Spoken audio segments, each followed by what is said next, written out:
Hello, welcome to Salt and Light Canning. I'm Jessica and this is my kitchen. Today I'm just going to talk about some basic canning information. I was asked some questions, so I'm going to try and answer them today. So what do you actually need to start canning? Well, you do need jars. You do need some kind of canning lids, and you do need information. This is the complete guide to home canning from the USDA. You can also find all that information online. There's a link in my description. But apart from that, you don't really need anything else besides food. You can pickles just in a jar with vinegar and in a stock pot on your stove. It's very, very simple to do. So it depends on what kind of canning you want to do. If you're canning meat and soups and low acid vegetables, then you're going to want to get a pressure canner. And I always say, if you're going to buy a canner, say you're only going to buy one canner, buy a pressure canner, because you can water bath can in your pressure canner, but you can't pressure can in your water bath canner. So if you're going to buy a canner, say you have no equipment at all and you're going to buy a canner, buy a pressure canner, because then you can do anything. Anything you want to can, you can do in your pressure canner. Now, I was also asked to talk about how I prep my jars. And this might be a little controversial, and that's okay, but I'm just going to tell you what I do. I do not boil my jars and sterilize them. I just run them in my dishwasher, and now I know somebody is just like, oh my God, you can't do that. That's what I do. I've also just done hot water in my sink with a splash of vinegar to get them hot and get them clean. I always make sure my jars are clean, that they don't have any nicks or chips. I run my fingers along them to make sure that there's no breaks or cracks, because I don't want to go through the work of preparing the food and putting it in the jar to have something disastrous happen in my canner. So I always check my jars to make sure that they're not broken and there's no issues with them. Some people might wonder what's the difference between a regular mouth and a wide mouth jar.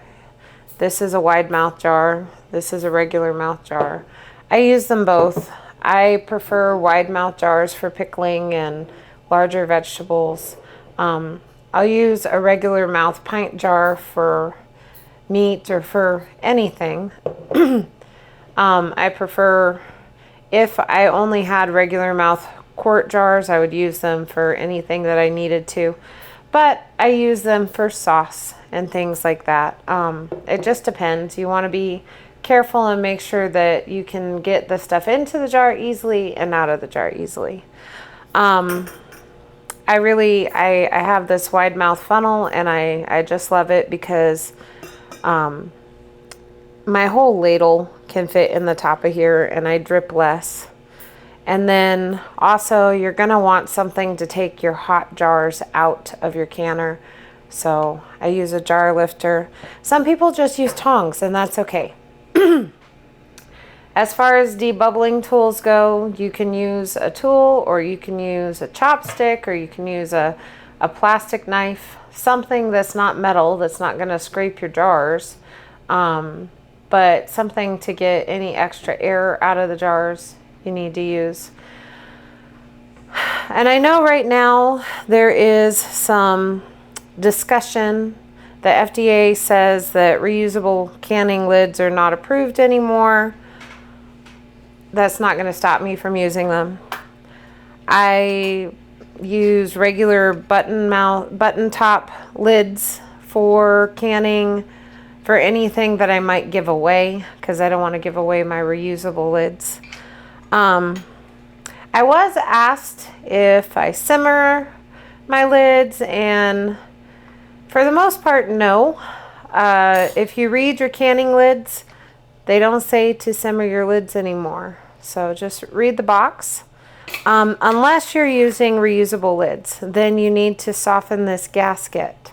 So I pour boiling water over my lids and let them soak in boiling water. As far as the rings go, I don't store my jars with rings. The ring is a tool to hold the lid on until it seals. After it seals, you only need it if you're putting your food in the refrigerator. Like if you open a jar of pickles and you're going to put them in the refrigerator because you didn't finish the whole thing. That's the only reason that you would need a ring. But other than that, it's just to hold the lid on until it seals. I always make sure everything that I do is clean. I wash my vegetables. I run my meat under cold water. I make sure everything is clean. I don't follow guidelines exactly all of the time. I do what I know is safe. I've been canning for a lot of years, and I don't stress out so much about if these exact ingredients for this recipe is what's in the jar. I do follow guidelines always for the time for canning. So if I'm canning a sloppy joe sauce or a pasta sauce or a chili base, I run that all as the same timing as the pasta sauce with vegetables in the USDA canning.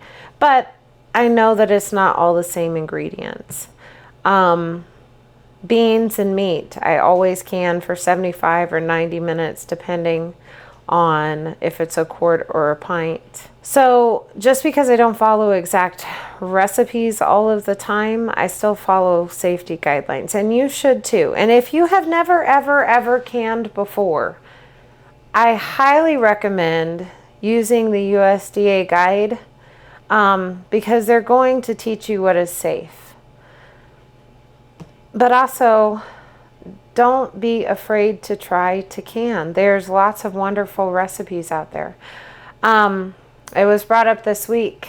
Well, if I don't have a garden, can I not can? You can absolutely can food without having a garden. I love having a garden, but if I didn't have a garden, I would purchase produce from a farmer's market or a bulk produce supplier, and I would still can my own food. It is a very important skill to learn, food preservation. Gardening is very important too. You need to be able to grow something. Try growing something, even if it's just sprouts in your kitchen or just herbs. Learn to grow something. It's very important, but don't let that stop you from learning how to can or learning how to preserve your own food. We really do need to take some independence for our food and our food security, whatever that looks like for your home. If it's learning to grow a garden, if it's having chickens, or maybe you have all the space and you're already doing all of those things, try to be a little independent for yourself. If nothing else, just so that these skills don't get lost. I didn't learn how to can. See, my grandmother canned, and my mom really didn't. And if I didn't learn, then by the time my kids are in their own homes and grown and out of my house, there's no one to teach them how to preserve their own food. And so then they are dependent on the food industry to supply for their family. Learn to be a little independent. Learn some skills, get some knowledge, get some wisdom, right?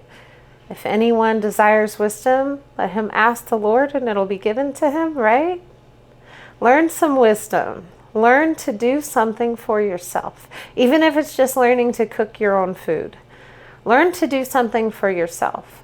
Take charge of your family's food and food security. Don't be afraid to try. I know canning can be very intimidating because it was for me, but it can be such a blessing and such a reward. And I'm telling you, once you start this food preservation journey, you're going to want to learn more and to do more.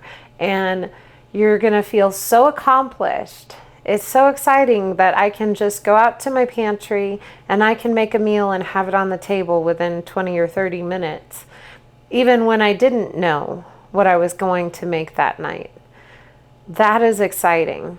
It is wonderful to know that I don't have to worry about if the power went out for an extended period of time, what am I going to do with the meat in my freezer?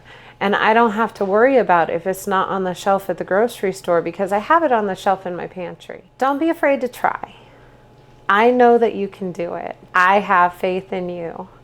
Just get some jars, get some food, and try to do something. It is not hard. It is not hard. You can do this. Anyways, we'll see you in the next video. Be so blessed. Know that you're loved.